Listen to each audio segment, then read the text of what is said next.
Sabe aquela vontade de comer um docinho depois do almoço? Um chocolate, um pudim? Parece que a refeição não está completa sem ele, né? Pois é. Mas a gente ouve tanto falar que açúcar faz mal que fica aquela pulga atrás da orelha. Será que é para tanto? O que será que acontece de verdade com o nosso corpo se a gente simplesmente parar de comer açúcar por, digamos, 2 semaninhas? É exatamente isso que a gente vai investigar agora. Pois é, essa sensação é super comum. É quase um ritual, né?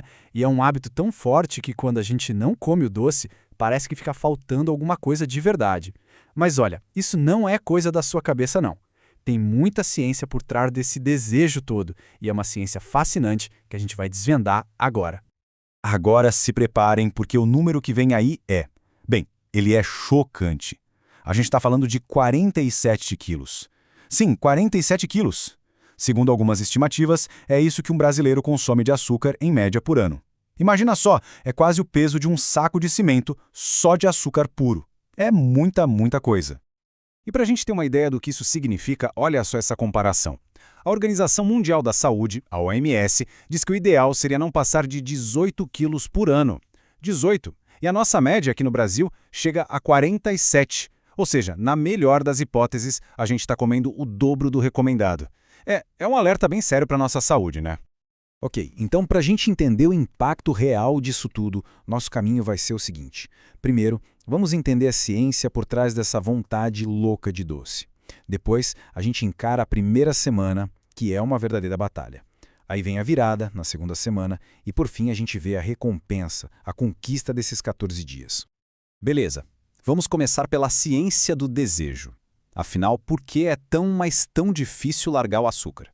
Muita gente acha que é falta de força de vontade, mas a verdade é que o buraco é mais embaixo. A resposta está na nossa biologia, no jeito que o nosso cérebro foi programado para funcionar. E tudo começa com ela, a sacarose. É o famoso açúcar de mesa, aquele branquinho.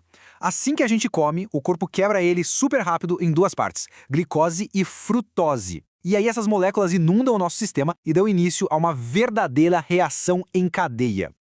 E é aqui que mora o perigo. O famoso ciclo vicioso. Funciona assim, ó. A gente come o açúcar, o nível de glicose no sangue dispara. Aí o pâncreas corre para liberar insulina e botar a ordem na casa. Só que ao mesmo tempo, o cérebro libera dopamina, que é aquele neurotransmissor que dá a sensação de prazer, de recompensa. E o que acontece? Essa sensação gostosa faz a gente querer mais, e mais, e mais, e pronto, estamos presos nesse loop. E olha, essa comparação aqui é pesada, mas é real. A ciência mostra que o jeito que o açúcar age no nosso cérebro, liberando dopamina e criando esse ciclo de desejo é, pasmem, exatamente o mesmo mecanismo de drogas como a cocaína. Isso só mostra o quão poderoso é o efeito do açúcar no nosso sistema de recompensa. Então, sabendo de tudo isso, o que acontece quando a gente decide peitar esse sistema e quebrar o ciclo? Bom, aí a gente entra na primeira semana, a batalha. E não é exagero, não. Essa é, sem dúvida, a parte mais difícil. É uma fase de abstinência mesmo, onde o corpo e a mente vão lutar com todas as forças contra essa mudança. Essa linha do tempo aqui dá uma boa ideia de como a coisa toda acontece. A gente vai passar por cada fase, mas vamos começar pelo começo, claro. Os sintomas de abstinência ali nos primeiros 3 dias que são absolutamente cruciais.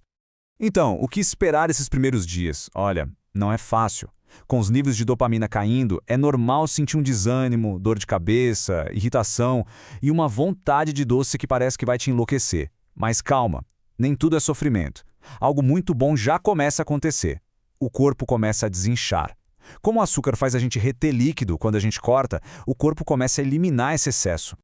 Depois que a gente sobrevive a essa primeira fase punk, ali entre o 4º e o 7º dia, o corpo começa a se adaptar. Os sinais de fome e saciedade ficam mais equilibrados. E aí acontece uma coisa quase mágica. O paladar começa a mudar. De repente, uma fruta que antes parecia sem graça fica incrivelmente doce e saborosa. E se a primeira semana foi a batalha, a segunda é a virada de chave. É aqui que o jogo muda de verdade. Os benefícios começam a aparecer de forma muito mais clara. E a gente percebe que todo aquele esforço inicial está valendo a pena. O corpo para de lutar e começa, de fato, a se curar. Lá pelo 8º até o 10º dia, acontece uma reprogramação no nosso metabolismo. A sensibilidade à insulina melhora muito. Pensa assim, é como se as portas das nossas células, que estavam meio emperradas, começassem a abrir de novo para a insulina. Isso é fundamental, porque o corpo volta a usar a energia de forma eficiente, em vez de deixar o açúcar sobrando no sangue. E com açúcar no sangue mais estável, sem aquela montanha-russa de picos e quedas, o humor agradece. A irritabilidade vai embora, a gente fica com a mente mais clara, mais focada, e até o sono melhora. É uma mudança da água para o vinho no nosso estado mental. E finalmente, chegando no finalzinho do desafio, os efeitos ficam visíveis por fora também. O excesso de açúcar causa um processo chamado glicação, que é como se ele caramelizasse as proteínas da nossa pele, acelerando o envelhecimento. Cortando o açúcar, a gente freia isso. O resultado? Uma pele com aparência mais jovem, com menos oleosidade e menos acne.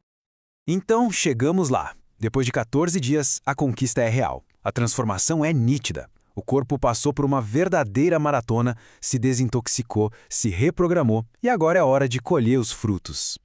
Então, resumindo a ópera, o que a gente ganha com isso? Bom, menos inchaço e gases, uma pele visivelmente melhor, uma perda de peso inicial que pode chegar a 3 quilos e talvez o mais importante para a nossa vida pessoal e profissional, um foco e uma clareza mental muito maiores.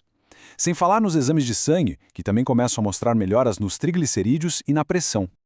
E a grande questão que fica no ar é: e se esses 14 dias forem só o começo? Pensa nisso. Esse desafio pode não ser o fim da linha, mas sim a porta de entrada para um estilo de vida totalmente novo. Uma relação muito mais saudável e consciente com a comida. Um verdadeiro ponto de partida.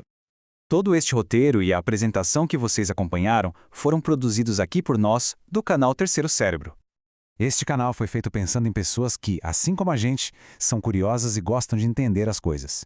Então, se essa análise foi útil de alguma forma, deixa o seu like, comenta aqui embaixo o que achou, compartilha com alguém e, o mais importante de tudo, se inscreve no canal.